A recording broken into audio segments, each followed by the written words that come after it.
মসজিদ কমিটির ন্যূনতম ইসলামিক প্রাথমিক জ্ঞান থাকা একান্ত জরুরি।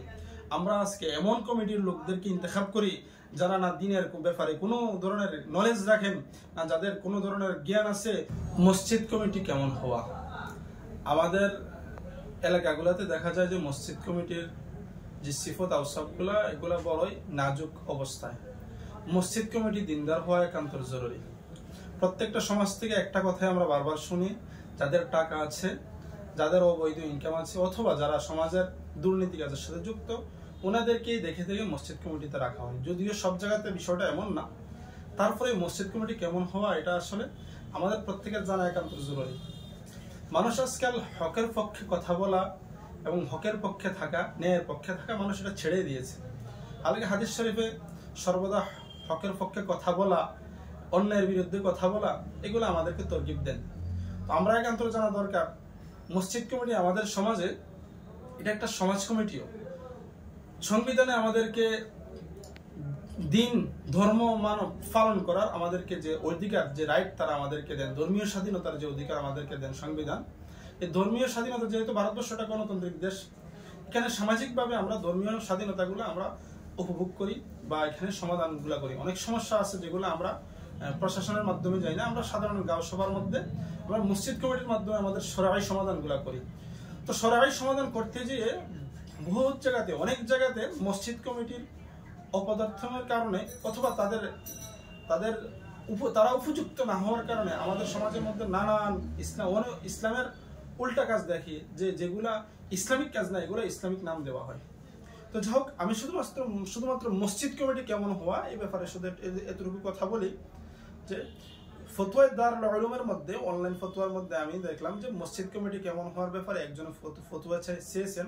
ওনারা যে জবাবটা দিয়েছেন শুধু এতটুকু বলে যে মসজিদ কমিটি এমন ইন্তেখাব করা, এমন বাছাই করা দরকার যারা দিয়ানতদারি যাদের মধ্যে আছে এবং দিনদার, যারা ফিসক ও ফুজুর, যারা গুনার কাছ থেকে নিজেকে বিরত রাখে, যেমন নামাজ ছাড়া, অপকর্মের সাথে জড়িত রাখা, দাড়ি মোড়ানো, এই সমস্ত কাজ থেকে যারা বাঁচেন তাদেরকে মসজিদ কমিটির মধ্যে রাখা। এটা ফতোয়া দারুল উলুমের মধ্যে আছে। ঠিক তদ্রুপ ফতোয়া আর একটা বিনোরি টাউন যে অনলাইন ফতোয়া আছে, ওনাদের ফতোয়ার মধ্যে আমি দেখলাম ওইখানে সেম আরেকজনের প্রশ্ন করেছিলেন। তো এখানে তারা ক্যাপশনটা যেটা দিয়েছেন, মসজিদ কমিটিকে মেম্বার কি আওসাফ, মসজিদ কমিটির যে মেম্বাররা থাকবেন তাদের সিফত কেমন হওয়া। এখানে ঠিক এমন কথাই বলেছেন যে মসজিদ কমিটির যে সমস্ত মেম্বার থাকবেন তারা আমানতদারি হতে হবে, দিনদার হতে হবে এবং তারা যাতে মসজিদের সমস্ত কাজ বুঝে এগুলো হতে হবে।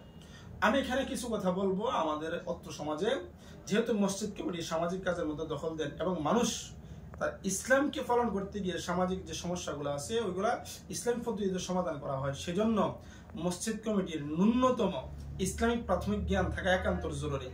আমরা আজকে এমন কমিটির লোকদেরকে ইন্তেখাব করি যারা না দিনের ব্যাপারে কোনো ধরনের নলেজ রাখেন না, যাদের কোনো ধরনের জ্ঞান আছে, উলামাদেরকে না মহাব্বত করেন, শুধু টাকার বাহাদুরি, টাকার বড়াই, হ্যাঁ, দাড়ি নেই, যার সমাজের মধ্যে দাপট, যে সমাজের মধ্যে সবচেয়ে বেশি জুলুম করে তাকে কমিটির মধ্যে রাখি আমরা। যদিও সব জায়গার সাথে আমার এই কথাটা প্রযোজ্য না, কিন্তু বেশিরভাগ জায়গাতেই বিষয়টা এমন যে মসজিদ কমিটি যে সমস্ত জালিম, যারা দিন থেকে যেহেতু দূরে, যারা যেহেতু অনৈতিক কাজের সাথে জড়িত, তাদেরকে কমিটির মধ্যে রাখা হয়। এটা আমাদের জন্য বড় দুঃখের পরিতাপের বিষয়।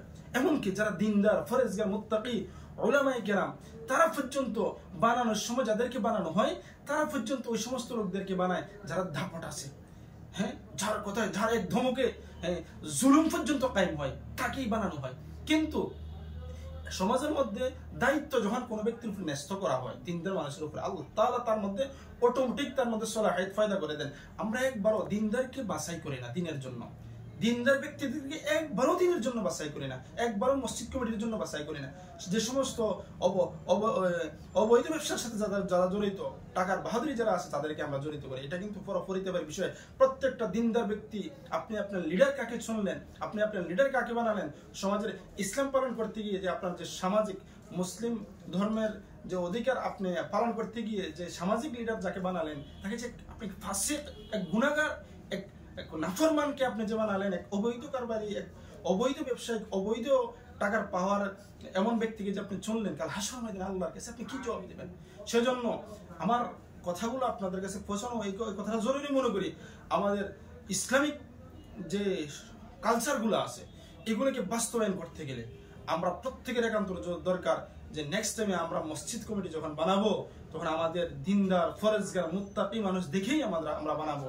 যারা দিন থেকে দূরে তাদেরকে মসজিদ কমিটি রাখার দরকার নেই। এমন জায়গাতে দেখা যায় একজন কি আমাদের এদিকে হাডুডু খেলা হয়, এই সমস্ত কমিটির সাথে জড়িত, যারা নাচ গানের সাথে জড়িত তারা ওই সমস্ত জায়গাতে যারা কমিটি হয় তারা মসজিদ কমিটি হয়। বিষয়টা কিন্তু এটা একটা বুঝার বিষয় আছে এখানে আমাদের, যে আমাদের কতটুকু ব্যর্থতা থাকলে এমন হয়। যাই হোক, আল্লাহ তাআলা আমাদেরকে প্রত্যেককে বুঝার তৌফিক দাও। যে জায়গাতে সমস্যা হবে ওই জায়গাতে তাদেরকে হিকমতের সাথে আমরা বুঝাই যে না, দিনদারির ব্যক্তিকে এখানে বানানো হোক। তালাকের ব্যাপারে মাসাইল আছে, বিয়ে শাদীর ব্যাপারে মাসাইল আছে, সামাজিক নানান বিষয়ের ব্যাপারে মাসাইল আছে। প্রত্যেকটা মানুষ যাতে নামাজি হয়, মসজিদ কমিটির একটা ভূমিকা থাকে। প্রত্যেকটা ছেলে সন্তান যাতে মাদ্রাসার সাথে মুক্তবের সাথে সম্পর্ক রাখনেওয়ালা হয়ে যায়, মা বাবার সাথে যাতে মসজিদের সাথে সম্পর্ক রাখনেওয়ালা হয়ে যায়। সেই জন্য মসজিদ কমিটি যদি দিনদার হয় তখনই এটা সম্ভব হবে। আর তারা যদি বেদিনদার হয়, যারা নামাজি ছিল তারাও মসজিদ থেকে দূরবে, যারা কম পড়তো তারাও একটা সময় বলবে যে এই সমাজ ব্যবস্থা আর কি চলে, এখানে এত দিনের বাহাদুরি দেখে এলে আপনি, তার মধ্যে দিনের মধ্যে কমিয়ে আসবে। সেজন্য ভালো লোক রাখলেই মানুষ ভালোর দিকে অগ্রসর হবে। এই কথাটা প্রত্যেকে জেনে রেখে সর্বশেষ একটা কথা বলবো। ফতোয়া দারুল উলুমের মধ্যে একটা কথা বলেছেন যে যারা গুনাহগার, যারা অনৈতিক কাজের সাথে জড়িত, অথবা যারা ফাসিক, দাড়ি মুন্ডানো, এই সমস্ত লোকদেরকে মসজিদ কমিটিতে রাখা না যায়জ। এই সমস্ত লোকদেরকে মসজিদ কমিটিতে রাখা না যায়জ। আপনি বাছাই করে তাদের পক্ষে ভোট দেওয়া, অর্থাৎ তাদেরকে আপনি মুনতাখাব করা, এটা না যায়জ বিষয়টা। যদি আমার কথাটা বোঝেন, অবশ্যই এই কথাগুলো প্রত্যেকের কাছে পৌঁছাবেন। আর আন্তরিকতার সাথে, মহব্বতের সাথে আমরা এই কাজগুলো করি। আল্লাহ তাআলা আমাদের সমাজে ইসলামিক পরিবেশ কায়েম করবেন। আসসালামু আলাইকুম ওয়া রাহমাতুল্লাহ।